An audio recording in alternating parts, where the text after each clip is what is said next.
توكشو ولا نشرة ولا نشرة، الليلة مسرح جماعي وعشرة يابا على عشرة، سياسي كوميدي اجتماعي. تياترو مصر دي مصر تياترو، وتعالى شوف رواياتك تترو. تياترو مصر دي مصر تياترو، وتعالى شوف رواياتك تترو. تياترو مصر.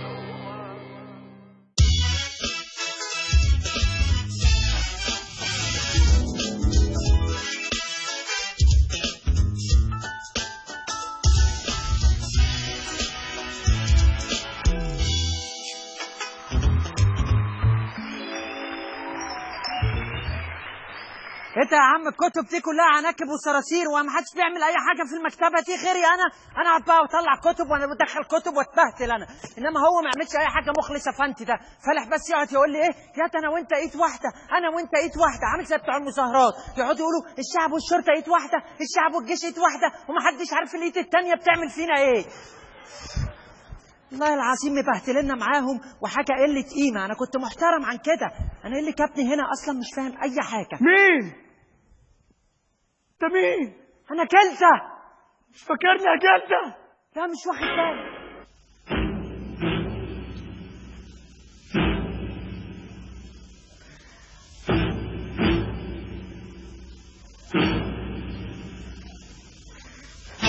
قالوا زمان دنيانا هي ضرورة، وقلنا واللي تضره يختار مصيره. ايه يا ابني مش فاكرني؟ انت مين يا عم وداخل لي بلال الحلميه مش فاهم حاجه. يا ابني دي مالهم بنور، ركز في الوش. يا ابني وشك ما فيهوش حاجه ركز فيها. يا ابني افتكر مش انت ليك اخ سافر زمان الزقازيق؟ ايوه ومحدش يعرف الحكايه دي غير انا واخويا. اهو وانا عارف، يبقى انا مين؟ تكونش انت سواق بيجول وداسه اسير. الله يخرب بيتك يا ابني، ركز شويه. هركز. مين يعرف ان انت وانت صغير كان عندك حسنه في بس محدش يعرف ان كان عندي حسنه في ودني غير اخويا. وانا عرفت، يبقى انا مين؟ تكونش انت الدكتور اللي ولدتني؟ يخرب بيتك. والله عايز اساعدك بس قول لي اسئله اسهل من كده. هبسطها لك على الاخر. ماشي يلا. مش انت بتبعت جوابات لاخوك اللي في الزقازيق؟ ايوه ومحدش يعرف الحكايه دي غير انا واخويا. وانا عرفت، يبقى انا مين؟ بس يبقى انت اخويا. يا غبي، انا البوسطجي اللي ببعت الجوابات لاخوك.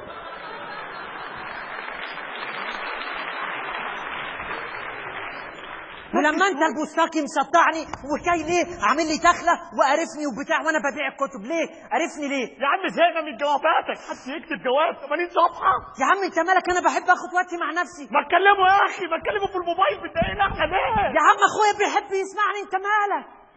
سيبني والنبي عشان عايز ابيع شويه الكتب دولت الله يصلح حالك. هي دي مكتبه مخلص بقى اللي انت عمال ترجع عنها في الجوابات؟ هي دي مكتبه مخلص. ورامك ايه الكتب ليه؟ مش فاهم. بص انا قلبي ارتاح لك وعايز احكي لك. اصل مخلص ده ندل قوي قوي قوي قوي، مش عارف سموه مخلص ليه. ابوه قبل ما يموت قال له اوعى يا مخلص، اوعى يا مخلص تبيع كتب. قال له عيب يابا، عيب ده انت ابويا موت وانت مرتاح. قال له انا موت. قال له موت يابا. ابوه مات كده. قال لي يلا نبيع كتب ونفتح محل موبايلات بقى وتلعب معانا. انت برضه هتقعد ترغي زي جواباتك، اسكت بقى شويه يا عم طب اقول لك حاجه، موقف نتاله ليه تاني؟ قول لي يعني مخلص ده عمل ايه اخر حاجه نتاله عملها معاه؟ هقول لك ابوه قبل ما يموت على طول طرده من البيت. قام مخلص خرج بره البيت وكتب عليه مكتب الارشاد وبلغ البوليس. نسل سياسي قوي. انتوا كلكم اندال اصلا. يلا يا عم روحي على الله تبعت جوابات تاني. يلا ادخل كده وانت شبه سقراط. يلا يلا اشكال مش عارف بيجيبوها منين.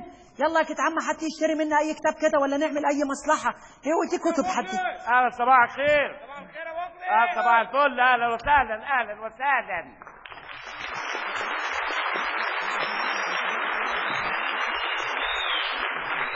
يلا جلدة ايه يلا؟ ما خلصناش من الكتب اللي قلت لك. لا انت عارفني اخلصك، ما انت عارفني افهمها في كل وقت، افهمها وهي طايره وهي بتعوم وهي بتسوق. انت اصلا مبهور بدماغي عشان كده بتجيبني اشتغل معاك. تقول لي يخرب بيت دماغك يخرب بيت دماغك. انا مش عايز رغي. تمام. انا عايز اخلص الكتب اللي في المكتبه دي. عايز احول المكتبه دي بقى اخيرا للمشروع اللي انا بحلم بيه، مشروع الموبايلات. يلا وانت يا جلده هتساعدني برضه في الموبايلات. ربنا يخليك يا ريس. يلا تبيع معايا شويه الكتب دول وبعد كده الباقيين دول هنخلص منهم. خلاص. انا هقول اي كتاب انت تقول بنص جنيه. جنيه. ماشي يا ريس.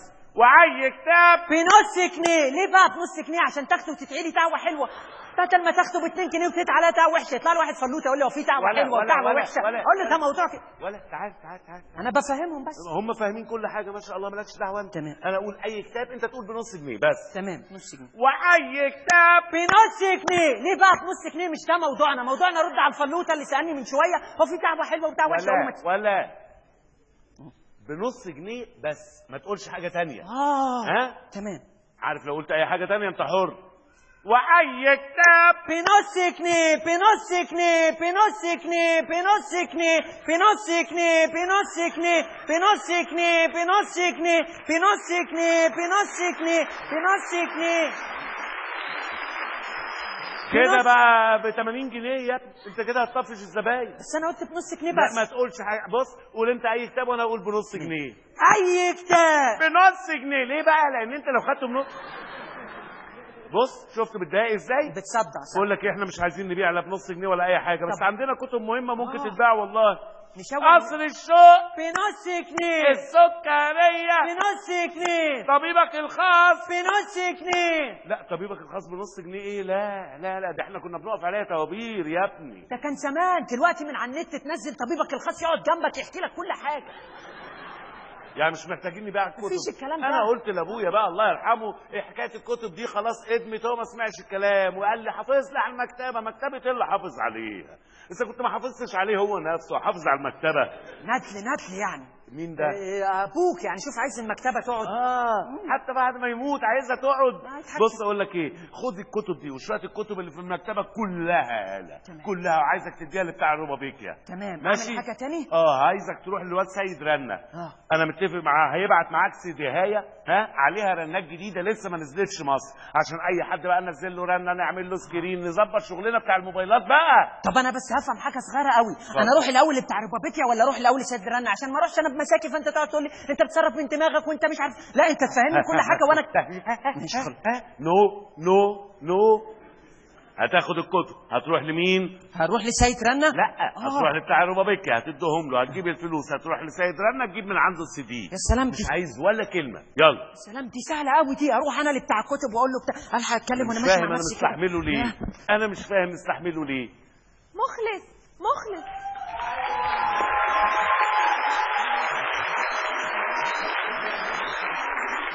ازيك يا مخلص؟ عامل ايه؟ ازيك يا وزة؟ عامله ايه انت؟ الحمد لله. انا قدرت فستان الفرح. اخيرا كويس ان انت لحقتي قبل ما نعمل الفرح النهارده.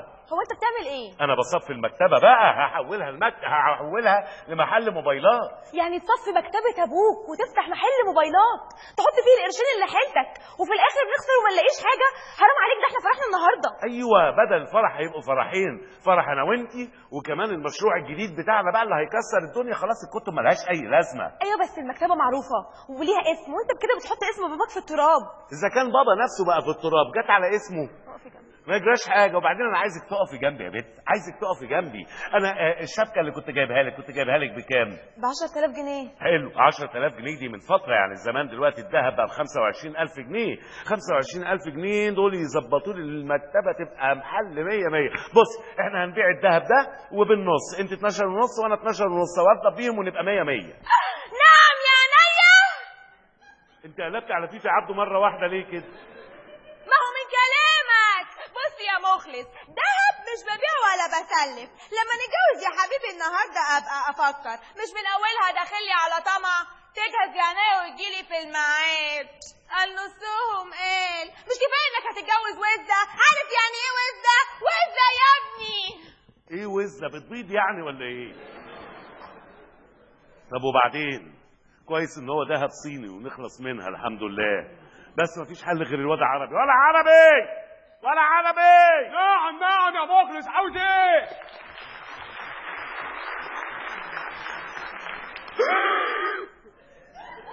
تعال عربي تعال عربي يعني تعرف طبعا ان انا فرح النهارده يعني. يبقى واختك يا اخي بقى تاخد وزه اللي بحبها مني وتخطبها وتتجوزها كمان ومش عايزني ازعل منك. انت شارب جاز ولا ايه؟ يعني هو طبعا فرح النهارده ومحتاجك يعني في حاجه. انت استعديت مثلا الفرح؟ عارف وعملت حسابي. عملت حسابك ازاي؟ جبت ازازتين بيره تركيز 10% عشان اول ما اسمع الزفه بتاعتكم معديه وبتعمل تم تق تق تق تق تق تق اشرب بقى واسكر وانهار زي الافلام، وتنزل اغنيه اعذريني في يوم زفافك ما قدرتش افرح زيهم عشان ما خطرش في يوم في بالي ان ابقى واحد منهم. وبعد كده خبط الكوبايه في الحيطه تنزل تتدغدغ مليون حته، وامي تقول لي كده كسرت الكوبايه يا حمار، اقول لها بعد تاخدني في حضنها وتطبطب عليا وتقول لي ما تعملش في نفسك كده، ده نايا اللي بيعك بيعه، بكره اجوزك ست ستها. اقول لها ايوه يا اما انا لازم اتجوز ست ستها عشان ابقى راجل وست ستها. وبقعد ابكي بقى، بعد كده اقعد ابكي انا بقى يا ظالم يا ظالم يا ظالم. ايه المونولوج الطويل ده يا ابني؟ ولا محتاج تعمل اي حاجه من دي، ولا تكسر كوبايات ولا تشرب بيره ولا اي حاجه. بص يالا، انت برضه صاحبي وانا هعمل معاك واجب. انت بتتكلم بجد يا مخلص؟ وانا لسه قلت هعمل معاك واجب. هو بص انت ايه، انا كنت شاري للبت وزة شبكه ب 25,000 جنيه. ادفع انت 30,000 جنيه يا معلم واديك وزة واعمل لك تنازل في الشهر العقاري. انت بتتكلم بجد يا مخلص؟ ايوه. قلب الصغير لا يحتمل هذه المفاجآت. عيب يا ابني، انا عمري هضحك عليك. غير كده بقى، بدلة الفرح هديه مني ليك. والله بجد؟ ايوه، انت هتروح للراجل الترزي هتديله 3000 جنيه وتاخد البدله. الف مبروك، هذا عربي. حقيقي انت اخ، وحقيقي انت عبيط. بس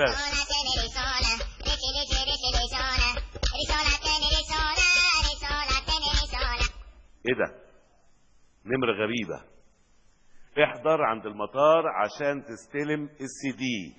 كلمة السر: الحياة حلوة، لا الحياة حمراء. ايه ده؟ اكيد سيد رنا، بس سيد رنا انا مسجل اسمه. امال ده اسم مين؟ دي نمرة مين؟ مش اشكال ولا جلده. طلباتك يا مخلص، امرك يا مخلص، امرنا مخلص، لين اجيلك على طول يا مخلص. انت بتنتهي يا مخلص ولا ده؟ انا بنده. بص، انت رحت للسيد رنا؟ لا كلمته بس طلع تليفونه مقفول، او ربما يكون مشغولا، او ربما يكون خارج نطاق الخدمه، او ربما هو يكون قافله مثلا. يعني عموما انا بفترض يعني. لا ما تفترضش، اصل الافتراضات مش هتخلص. ممكن اقعد جنبك يومين هنا. صح. هو واضح ان غير نمرته وبعت لي رساله، قال لي اروح استلم السي دي من عند المطار. بيقول لك تحت المظله كلمه السر: الحياه حلوه، لا الحياه حمراء. هو قال الحياه حلوه لا الحياه حمراء؟ ده بيهزر بقى. بيهزر. والله اروح انا بقى اجيبها لك ولا انت تروح تجيبها؟ ما انا مش هينفع اروح اجيبها عشان الفرح بتاعي. لا، وانا صاحبك ده بضفاير، تقعد انت زي البرنس تجهز الفرح، اروح انا اجيب لك السيديهايه. ماشي يا عم، وانت برضه روح معاه فهمه هيعمل ايه بالظبط. زي ايه؟ طب تعالى انت قول لي في الطريق برضه عشان ما انساش. بص، انت ما تروح له هتقول له الحياه حلوه، هو يقول لك لا الحياه حمراء. قول له فين السي دي. انت رغاي قوي. بسم الله الرحمن الرحيم.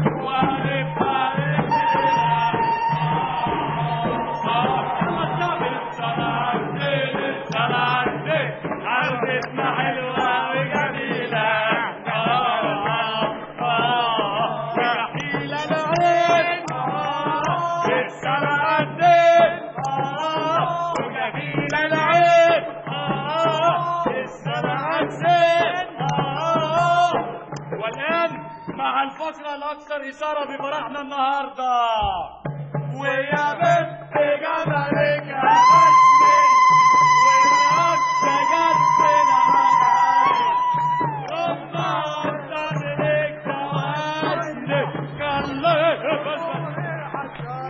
لما أنت عيان بتنزل الشغل ليه؟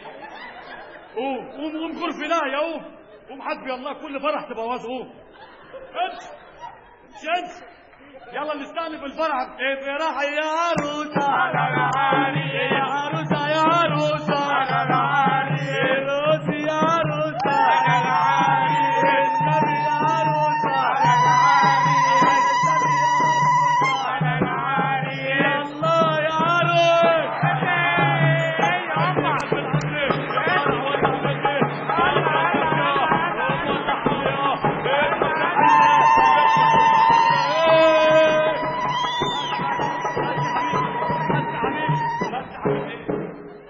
فيا حبيبي يلا يا متشكرين قوي يا جماعه ان جمالكم في الافراح. الف مبروك يا وزه يا بنتي، الف مبروك. مبروك على ايه بس يابا؟ هو مخلص فين؟ انا عارف مخلص فين، وهو في موبايله من الصبح. مش عارفه تعالى ليه بقى، انا حذرتك منه 1000 مره. العريس وصل وانزل يا جميل على الساحة واتفكر كده بالراحة مالك طالع في العالي يا جميل قلب ليالي عمرك يا جميل. هو العريس حصان ولا ايه؟ مبروك يا وزاد يا مهجتي، امشي علينا كل حته في جتتي. بتتكلم ايه هنا يا عربي؟ مخلص لو جه هيبهدلك. يبهدلني ليه؟ ما واخد الشبكه بتاعته وفيها 5 زياده، وقال لي حلال عليك وزه بالهنا وبالشفا وكلها بقى وكده، وعمل لي توكيل في الشهر العقاري. يا ستي توكيل؟ توكيل بالبوس وبالاحضان خلاص بقى يا عم انت، انا قلت لك مخلص ده ندل من الاول ما صدقتنيش. دلوقتي احنا ما قدامناش حل غير احنا نقبل بالرجل التنين ده عشان الفضيحه. فضيحه ايه؟ هي العروسه حامل ولا ايه؟ ده مخلص مفهمني ان هي فابريكا جوه وبره، استعمال طبيب يعني. طيب يا ابني هو ما ضحكش عليك ولا حاجه، كل ما في الموضوع ان العروسه كسره زيرو مش اكتر. مبروك يا عربي، الف مبروك والله. تمام يا ضوء يا مزيكا.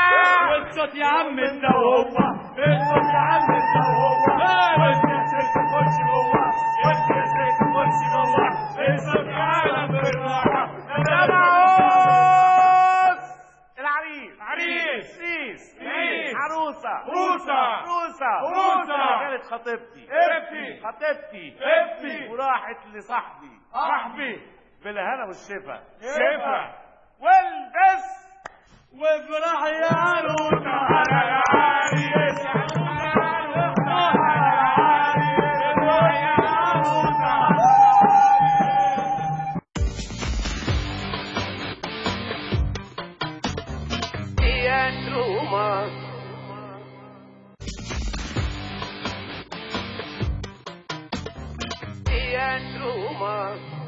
جبت لك ايه بقى معايا؟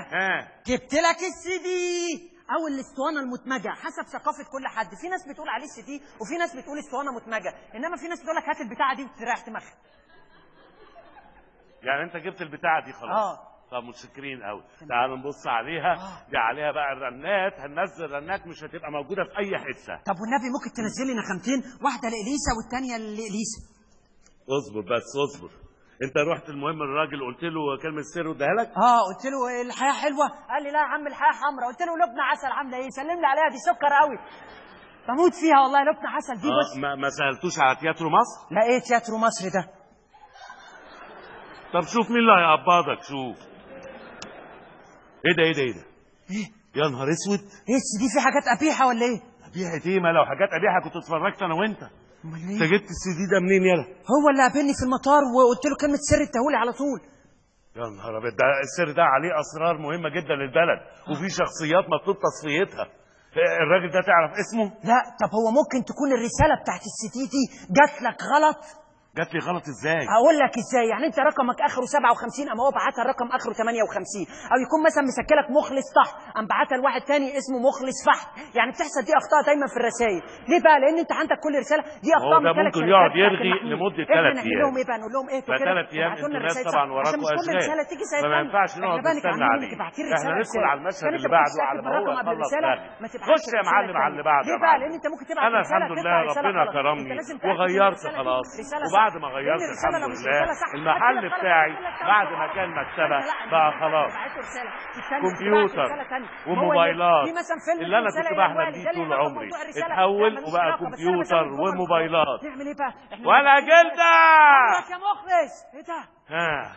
نظف المحل يالا كويس يالا. انت مستني حد يا مخلص؟ انت مالك؟ انت مستني حد ولا مش مستني حد؟ خليك في حالك. اسف.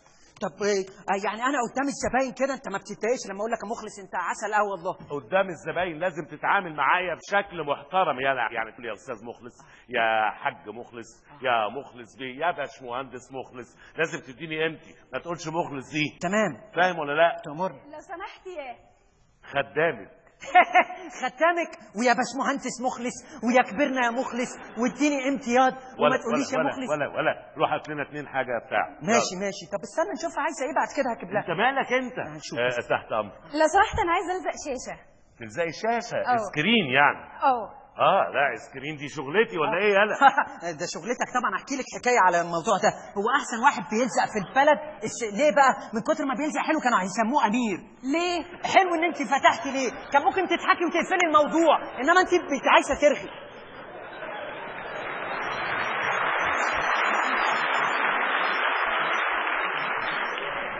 يعني من كتر ما بلزق هيسموني امير؟ بجتهد والله. ما تجتهدش، مش عايز اجتهاد، بلزق وخلاص، وانت ما تلزقش الناحيه دي. اتفضل روح هات لنا 2 حاجه ساقعه. اجيب 2 تاتوله؟ تاتوله؟ 2 تاتوله كده بشاليمو تقعد برنس. طب ماشي يا عم، هات تاتوله. وعندك احلى 2 تاتوله. اهلا وسهلا، اتفضلي اتفضلي حضرتك، ارتاحي وانا ثواني الزق لك السكرين اللي انت عايزاه.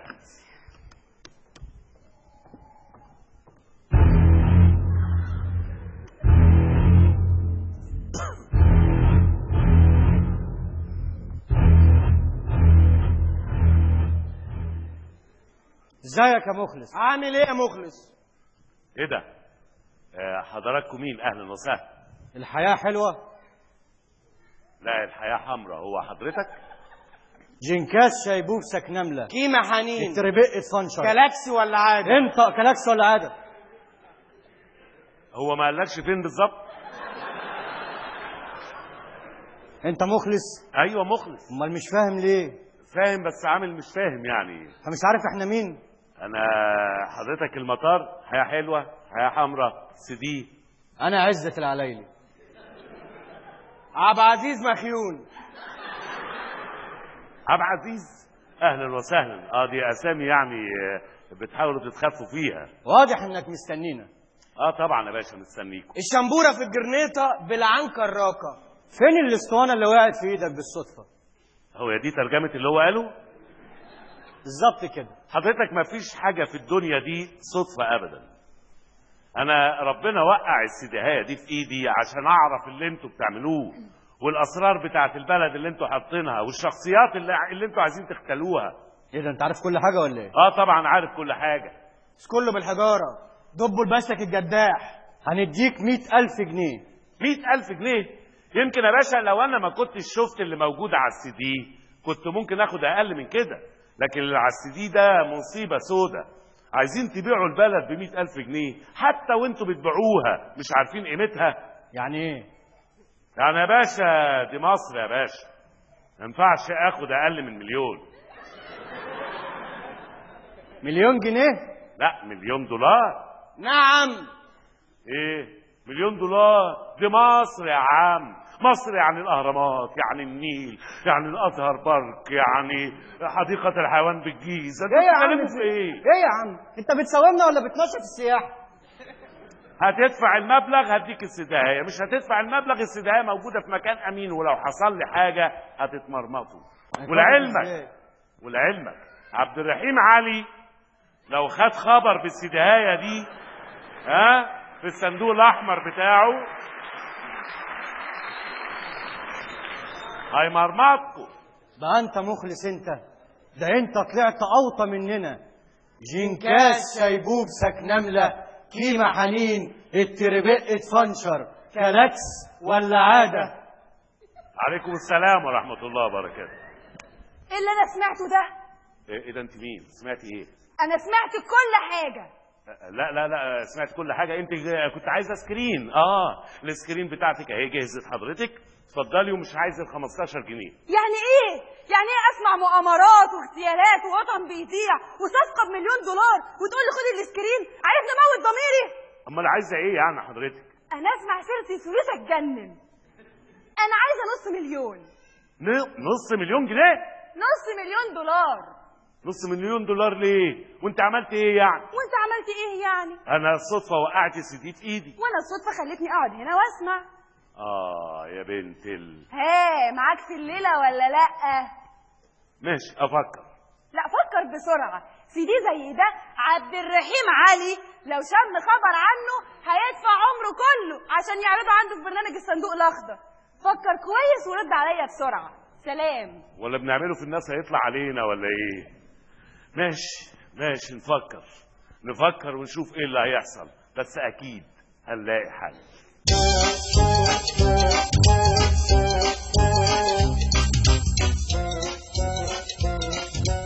صباح الخير يا باشا. هو راح فين ده؟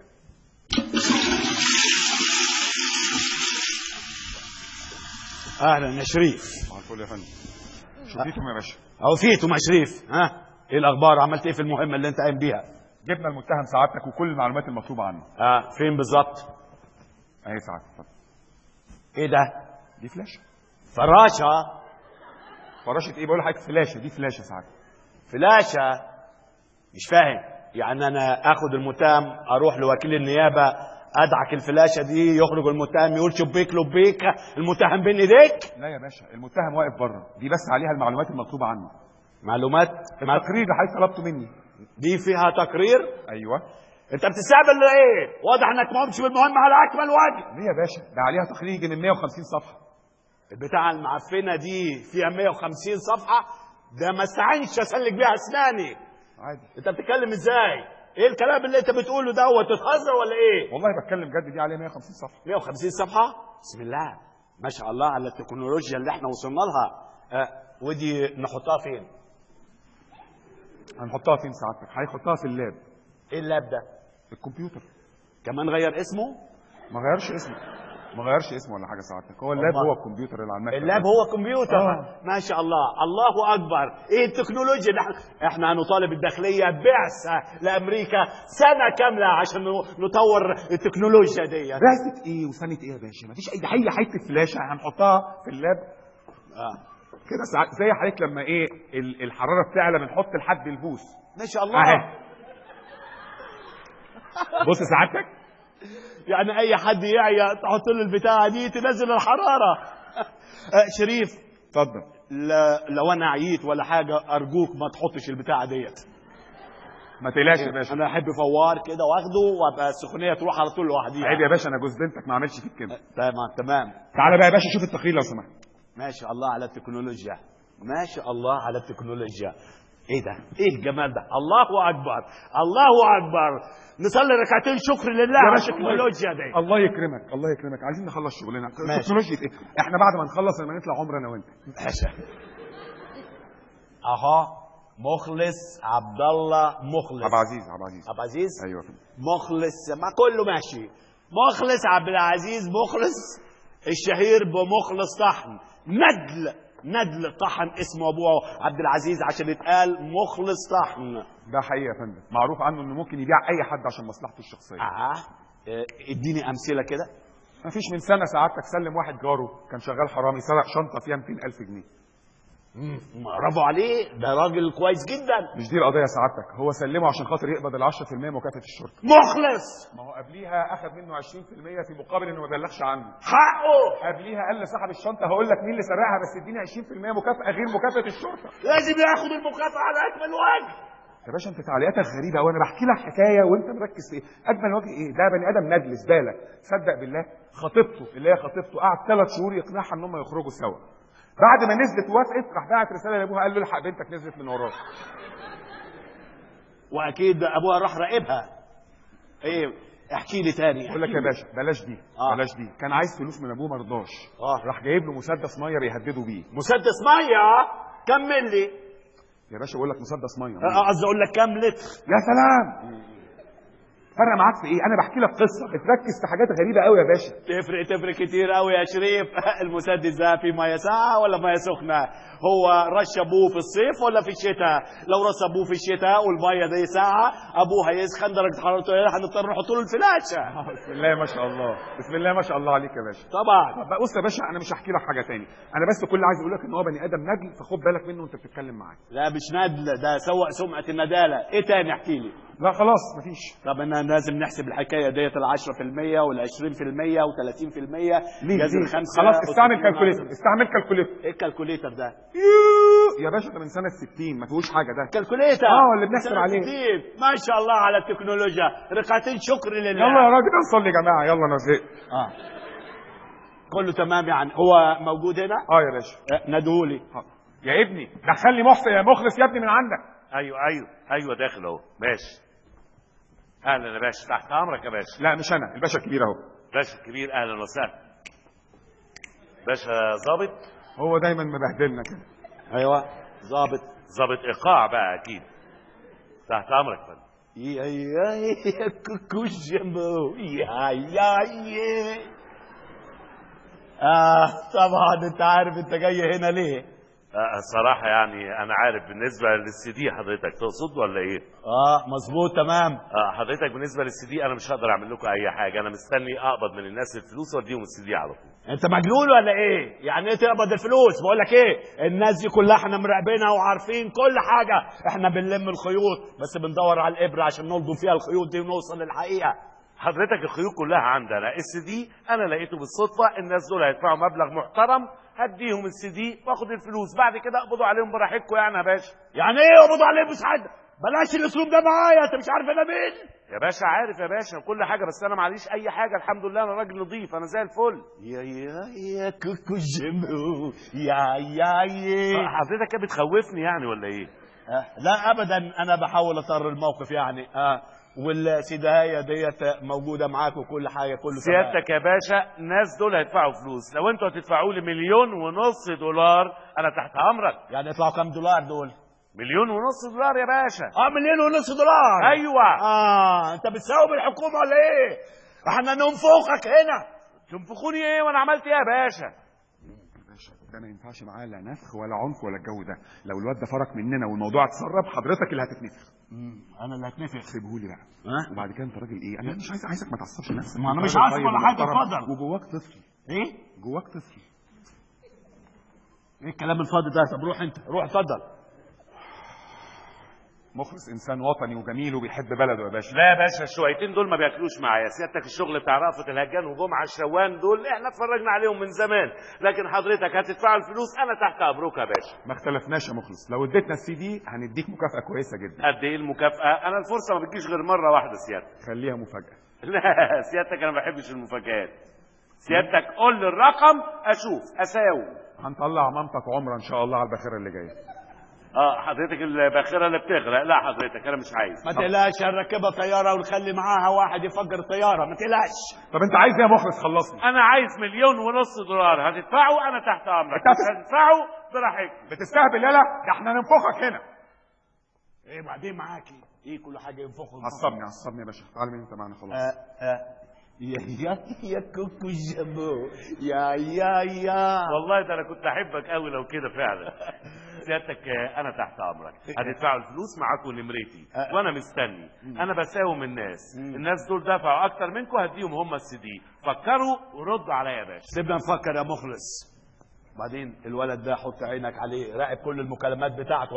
حاضر يا باشا. مش عايز عينك تروح من عنده خالص. حاضر يا باشا. مفهوم؟ حاضر. احنا ممكن نتنفخ هنا. تقصد ايه سعادتك؟ يعني ممكن عبد الرحيم علي ده ينفخك. طول ما انا شغال مع سعادتك الامل كبير ان شاء الله. ان شاء الله. اتفضل يا استاذ. انا بس هستاذنك اخد الفلاشه اكتب عليها التقرير بس. الفلاشه دي كتب عليها تقرير؟ صغر خطك على قد ما تقدر. عينيا يا باشا. اتفضل.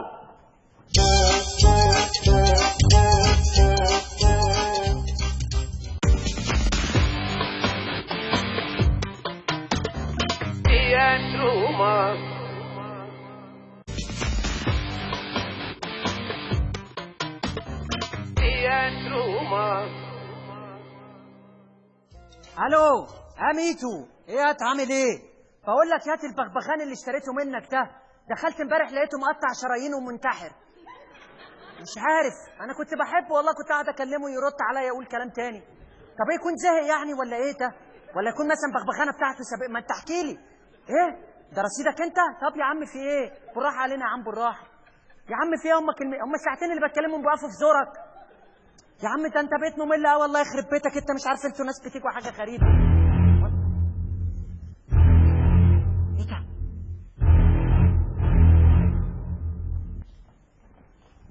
طب اقفل عشان في 2 كده لولي وهاردي دخلوا عليا. الحياه حلوه والله، دي حاجه بتاعتك انت. يعني انت بالنسبه لك حلوه، انا بالنسبه لي زفت وقطران. انت مين يا ابني؟ انا كلده. ايه انت سباك؟ لا يا باشا مش سباك. اصل في اي مسرحيه اللي اسمه جلده بيبقى سباك. لا احنا هنا في مسرحنا بنقدم حاجه مختلفه تماما. انا كنت ببيع كتب، فعشان كده مسميني جلده الكتب يعني. يا خيالك. لا والله، ده خيال المؤلف. عمود الهق بلكون. نفتالين عكاون إرمز. كلاكس ولا عادة؟ انت كلاكس ولا عادة؟ هو في بخطين وفي بخط واحد. انت تشاور وسيبك بقى من الحاجات اللي بتقولها، انا اجيبهولك على طول. خطين؟ الواد ده يقصد ايه؟ مترو الانفاق. يا جدعان يا جدعان خليكم معايا انتوا بس. انت مين؟ سيد معوض. وانت مين؟ احمد شديد قناوي. معاكوا فلافيو. اهلا يا سيدي. فين مخلص؟ هقول لك بقى فين مخلص. انا قلبي اتفتح لكم واحكي لكم حكايه صغيره. مخلص كل يوم لما بيجي يختفي بيعمل اختفاء مفاجئ. رخاين قوي. اسفين جدا يا باشا. اسفين انت مستحمله ازاي ده؟ والله اهو بكسب بيه ثواب يعني الحمد لله. ازيك يا مخلص؟ فكرت ولا ايه؟ احنا فكرنا ووافقنا على $1,000,000. لا معلش انا غيرت رايي. نعم. حضرتك انا ندل طول عمري، سيبك من اسمي. هتدفع $2 مليون تحت امرك. سقسق بينا. سقسق براحتك. انا ده الرقم اللي عندي، هتدفعوا انتوا حرين، مش هتدفعوا انتوا حرين.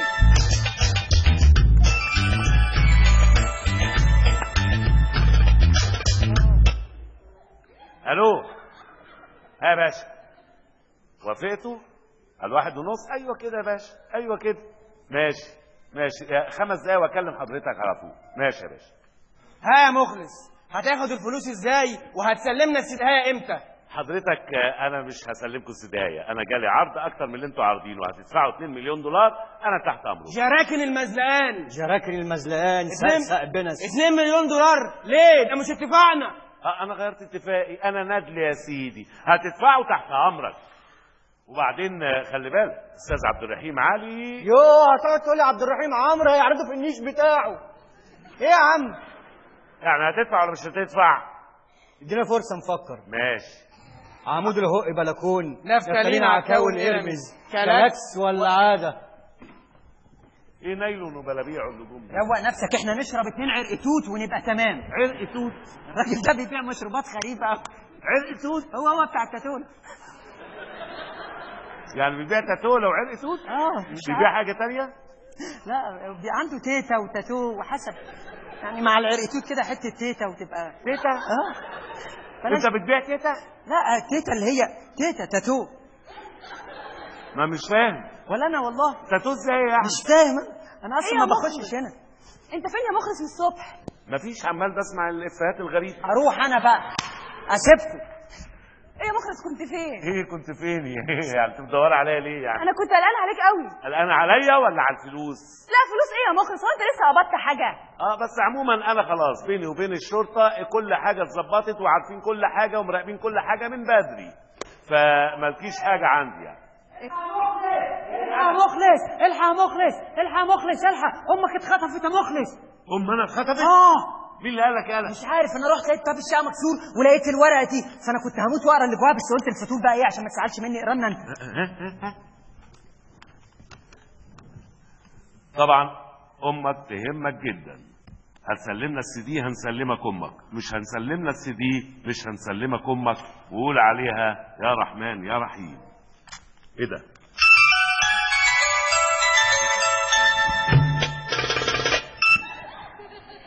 يا باشا يا باشا الحركات يا باشا، تخطف امي كده يا باشا. ايه؟ هتقتلوها؟ لا براحتك يا باشا، براحتك اقتلوها، هي اساسا كانت رجل بره ورجل جوه. وبعدين هتعيش ايه اكتر معاشت يعني. على الاقل يعني الست هتموت برضو ايه وتبقى ضامنه مكان في الجنه يعني حضرتك. لا مش هاممني خالص.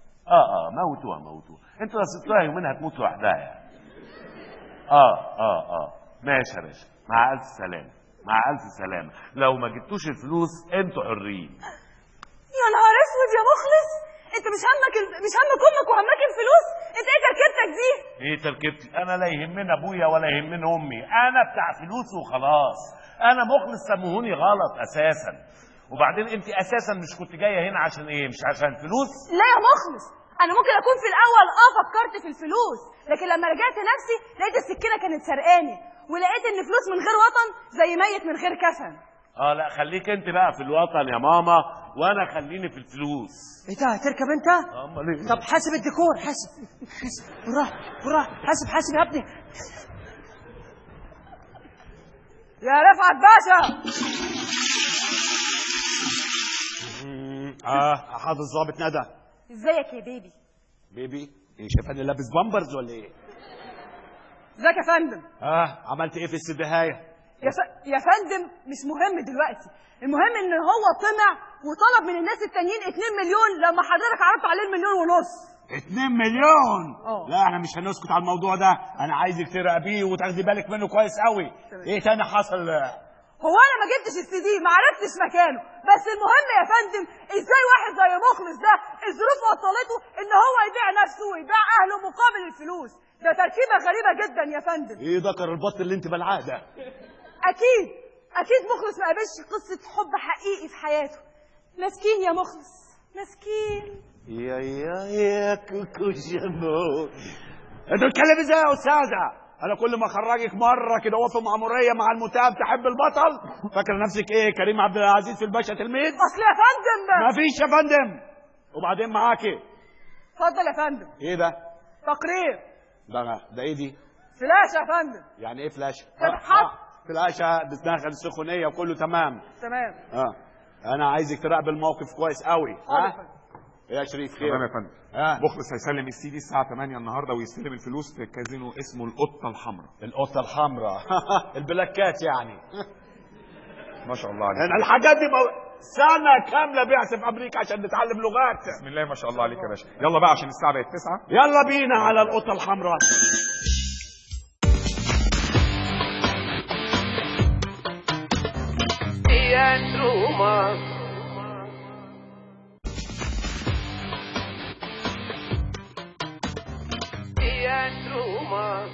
والدنيا أكتر أمان يمكن هدك أمان يمكن ودك أمان بدي بيت أمان بدي دور أمان جبنا أمان قول أمان أمان النار أمان جري كله. والآن معقولة فقرات الكباريه القطة الحمراء مع النجم الفنان اللي كسر الدنيا أحمد شيبة.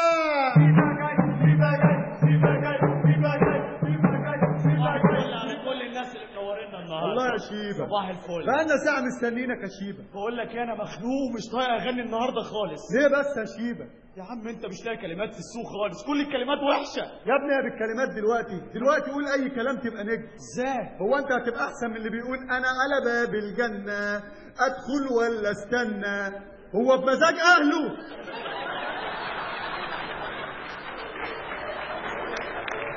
تصدق عندك حق. ولا التاني اللي يقعد يقول لك ايه انا مش قادر انا مش عارف مش قادر مش عارف اقعد في بيته. عارف ينزل ليه؟ عرفنا. ولا التاني ده اللي يقول لك نفس المكان اللي كان بيجمعنا. لا دي حلوه. افتكرتك تتهرج. بحبها. ده الهضبه. طبعا. طب غني يا شيبه وحياة النبي. يا عم والله العظيم مخنوق ما طايق اغني. يا ابني مالك؟ اللي مني ماله؟ مزعلني. يا لهوي. بقول لك ايه طبل واسمع الحكايه بتاعتي. ماشي هطبل لك انا.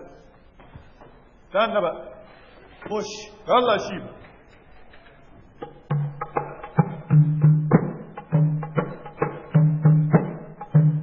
اللي مني مزعلني اللي مني عايزيني ايه مني. وحياة امك غني حاجه غير دي. وربنا شاربين ب 150 جنيه خمر انا والشباب عشان ننسى الهم ده. بلا اللي منك بلا اللي مش منك. يا اخي انت صاحبي اقف جنبي واسمع حكايتي. طيب غني يا شيخ.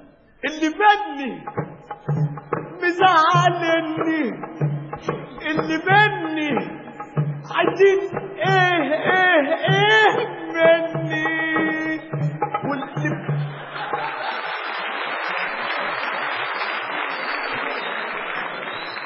واللي فاكره اخويا غصب عني انا ابويا واللي كنت بحبه خالص قلبه مفهوش ود خالص. واللي مني احنا في بلد الحظ على الطلاق العيل بيتولد من هنا ينسى حظه. تعال في الاول احمد شيبه اخوانا. والله العظيم ده واحد مش تعبولة دي مغنى تعبولة مش دلوقتي. الكلام ده مش بكيفي غصب عني انا ظروفي على المرار ما بقتش قادر اسمي ايه ما بقتش فاكر. واللي مني على الطلاق انت نجم 100%.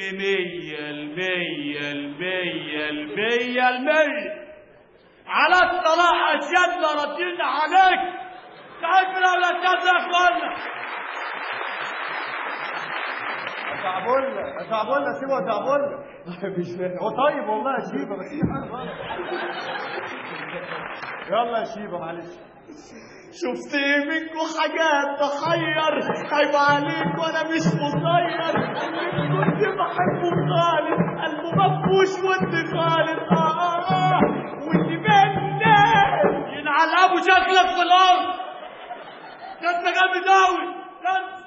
وانت بينا مخلينا فرقة لسه شايلنا. لا حول الله ربنا يستر على الكباريه ده. هو ده كابتن القطه الحمراء صاحبي. انا عارف ان هو ده البلاكات. اهلا وسهلا. انا بقالي كتير ما جيتش الكباريه ده. من قد ايه ساعه؟ من 3 ايام كنت في اخطر مأمورية. كنت بتعمل ايه؟ مش عارف. انا كنت معاك اساسا. مش فاكرك. ولا انا. والآن مع الفقرة الثانية كباريه القطة الحمراء مع النجم الكوميدي اللي ضحك طوب الأرض ضحكهم طوبة زلطة الفنان المبدع بسيط وردة.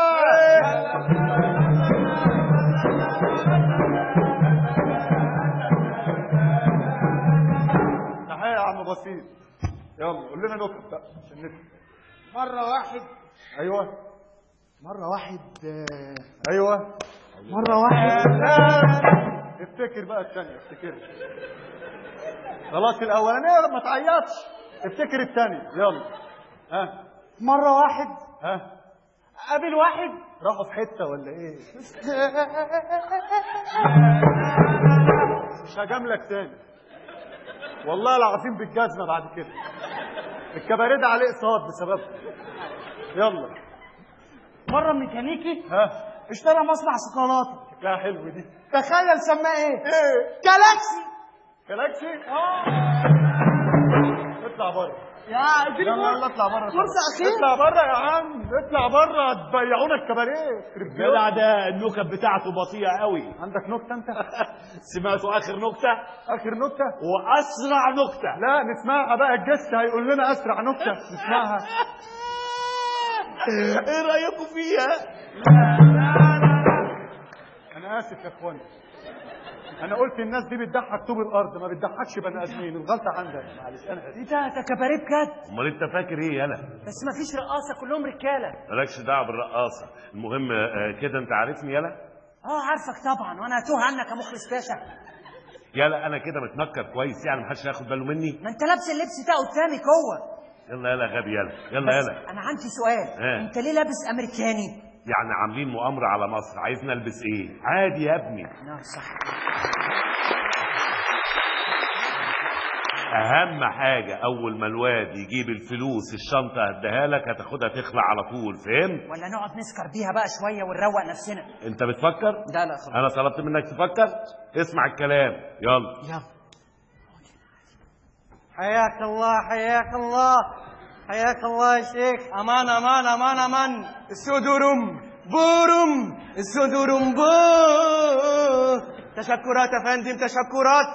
ايه ده؟ ازيك يا باشا؟ ازيك يا باشا؟ ايه اللبس اللي انت لابسه ده؟ انا لقيتك متنكر زي امريكي قلت ابقى متنكر في قطري ونبقى لاقيين على بعض.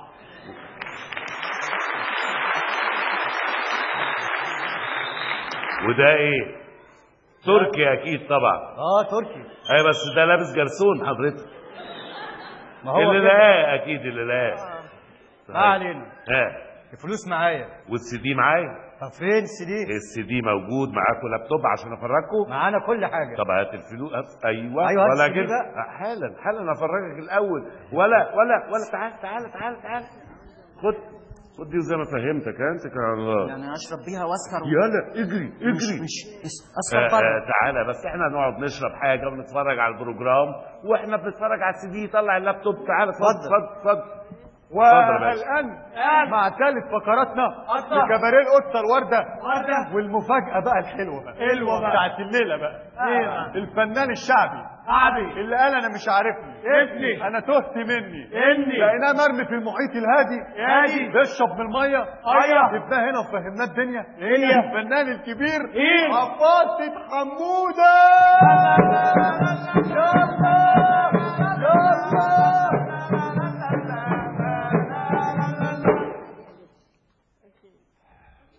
هو بس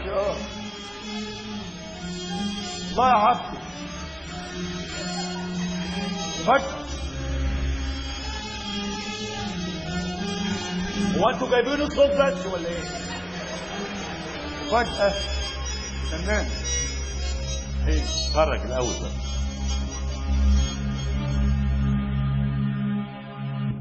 أنا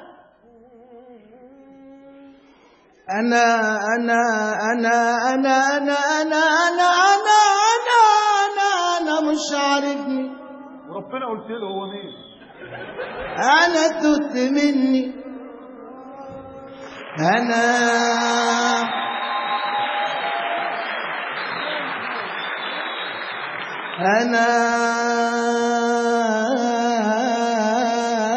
مش أنا عارفين انك انت مش هو. لا دي ملامح لا دي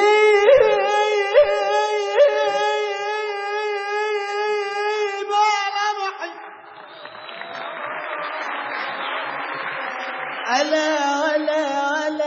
ولا شكل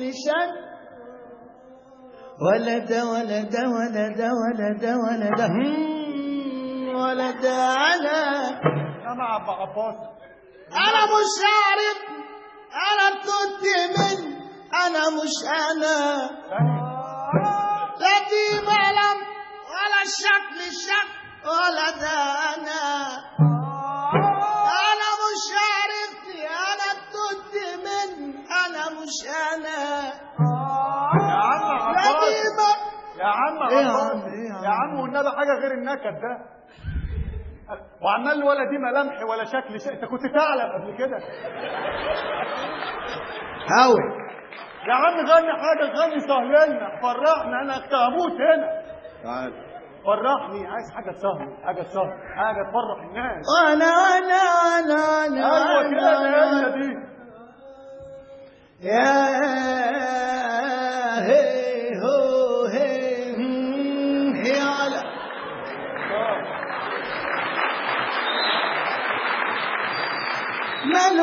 ماله ده الله سهر عيني ده ماله ده سهر عيني ده ماله ده سهر عيني ده ماله ده سهر عيني ده دوتني قوي خلتني قوي خلتني قوي لو احن لي وش عليك احن لي وش عليك خد قلبي وجري من غير من شاف ولا من دري يا عيني عليك وعشان انا حبيبي قوم يتزوج بعدين وعشان يعني حبيبي قوم يتزوج هتعمل انت يا قلبي هتنسى بختك ونصيبك مالك يا على مالك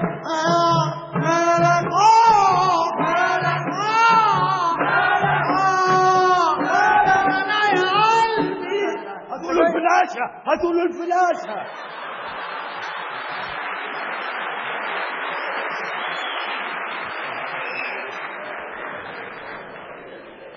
والله انت اللي بتعمل في نفسك كده انت جاي تتعالج هنا يا عم اعمل لي حاجه مختلفه ابوس ايدك طب اتفضلوا يلا على العصر حاجه مختلفه والنبي فرح الناس والنبي والنبي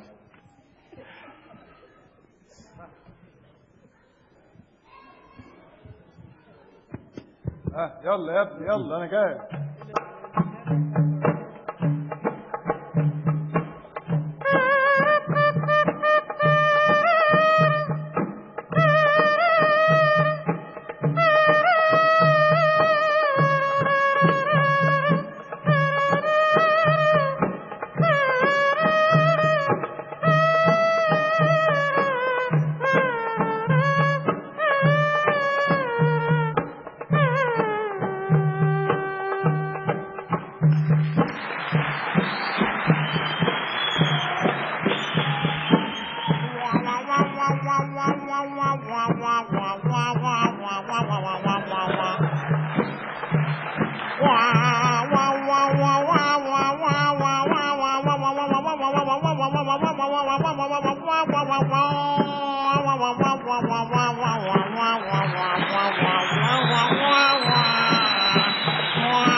الله عليك يا شيخ. واوا ايه؟ هتقولوا على فواهب بتبوس الواوا.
انتوا هتقضوها كده ولا ايه؟ انا كنت جبت بيانو انا. يلا يا عم تعالى يا عم. شكرا. تعالى انا عارف. يلا يا عم. وادي يا عم السيدي اهي. ايه ده يا مخلص؟ ده انت طلعت حجار حجاره. فين السيديهايه يا مخلص؟ ايه؟ جاري عليها نغمات محمول. ما هي نغمات، امال انتوا كنتوا عايزين سيديهايه بتاعت ايه يعني؟ لا يا عدم حبيبي، المؤاخذه. عايز السيديهايه اللي انا قايل لك عليها. خلاص يا فاضل بيه، كل شيء اتهرش والسيديهايه اهي. يا باشا انا كده هطلق بنتك بجد. دي الفلاشه يا باشا، دي الفلاشه. ايه ده؟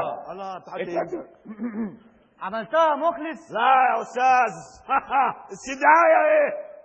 ايوه دي السيديهايه. انا طول عمري كنت ند، بس عند مصلحه البلد لازم ابقى مخلص، ومخلص طحن يا عم الحاج.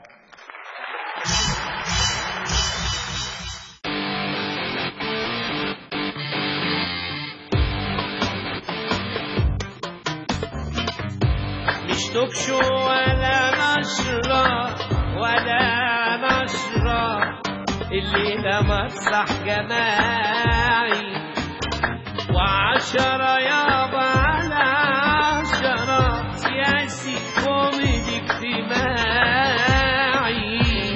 تياترو مصر دي مصر تياترو، وتعالى شوف رواياتك تترو.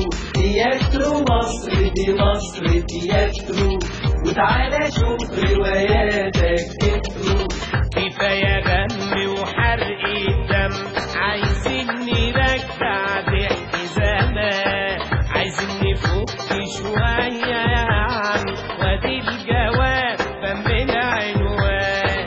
كفاية دم وحرق الدم، عايزين نرجع ضحك زمان، عايزين نفك شوية يعني، وادي الجواب فم العنوان. موضوعنا باين من تترو، تياترو مصر. تياترو مصر دي مصر تياترو، وتعالى شوف رواياتك تترو. تياترو